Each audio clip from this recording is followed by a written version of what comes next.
Hello children, हम class 10th के लिए चैप्टर 3 सॉल्व कर रहे हैं एंड चैप्टर 3 में 3.3 exercise substitution method. Okay, question number 1 almost नहीं कंप्लीट ही हो चुका है। सारे क्वेश्चंस मैंने सॉल्व किए हैं, आप मेरे प्रीवियस वीडियोस में चेक कर सकते हैं। अब मैं क्वेश्चन नंबर 2 सॉल्व करती हूँ। ठीक है, कौन सी एक्सरसाइज का? 3.3। ओके, सो क्वेश्चन नंबर 2 क्या है?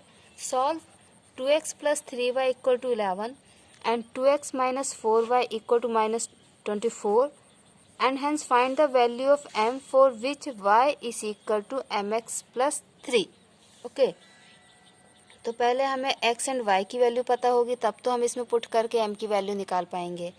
तो हमें ये इक्वेशन हमारा 1 है and this is our equation 2। Okay, इन दोनों को हमें सॉल्व करना है बाय सब्स्टिट्यूशन मेथड। ठीक, तो सब्स्टिट्यूशन मेथड में हम क्या करते हैं, इक्वेशन नंबर फर्स्ट से x या y की किसी एक की वैल्यू दूसरे के टर्म में निकालते हैं।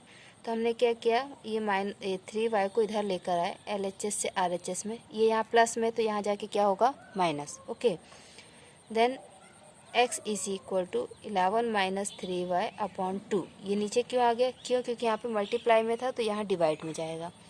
ये x का वैल्यू आ गया in terms of y। Okay, अब हम इक्वेशन 2 लेंगे और इसमें x का वैल्यू रखेंगे। ठीक है, x की वैल्यू ये है, इसको यहाँ पे रख देंगे। सब्स्टिट्यूट कर रहे हैं इसलिए इसका नाम सब्स्टिट्यूशन मेथड है। Okay, 11 - 3y/2 - 4y = -24। ये 2 से 2 कैंसिल क्यों? क्योंकि मल्टीप्लाई में डिवाइड में, तो हम इसको कैंसिल कर सकते हैं। ठीक है, ये कैंसिल हो गया। इसके बाद 11 - 3y - 4y = -24। Okay, 11 - 7y = -24।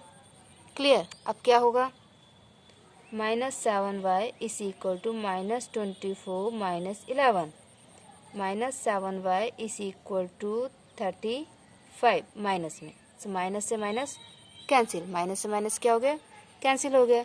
So y = 35/7।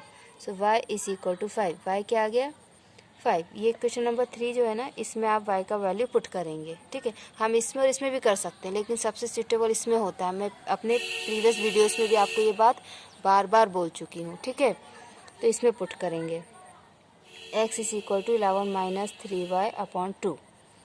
x = in place of y we are putting 5. Okay, so x = 11 - 15/2। x = -4/2। 2 1 = 2, 2 2 = 4। x = 2, तो y आपका 5 आ गया, x आपका 2 आ गया। अब आपको y = क्या दिए, mx + 3। आपको m की वैल्यू निकालनी, तो आप y के जगह 5 रखेंगे। ओके, और x की जगह 2 रखेंगे plus 3। y - 3 = 2m। 2 = 2m। 2/2 = m। 1 = m। तो m का वैल्यू क्या आ गया, 1। तो पहले आप क्या करेंगे, सब्स्टिट्यूशन मेथड से x एंड y का वैल्यू निकालेंगे।